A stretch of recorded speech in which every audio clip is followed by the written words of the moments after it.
Tjena allihopa, välkommen till en helt ny video på min YouTube-kanal. Idag så tänkte jag berätta vad jag har planerat för min YouTube-kanal, så nu kör vi igång. Okej. Det första är, om jag får 500 prenumeranter så kommer jag tända skitmycket fyrverkerier. Okej, andra.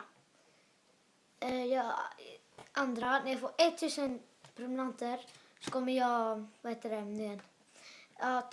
när det är is kommer jag ta sönder isen, så kommer jag gå ner i vattnet. Okej, det tredje är,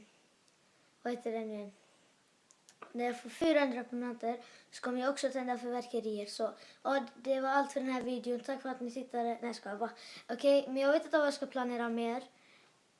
Vi får se vad jag ska planera. Jag säger det i nästa video. Så tack för att ni tittade och prenumerera gärna på kanalen. Så hej då!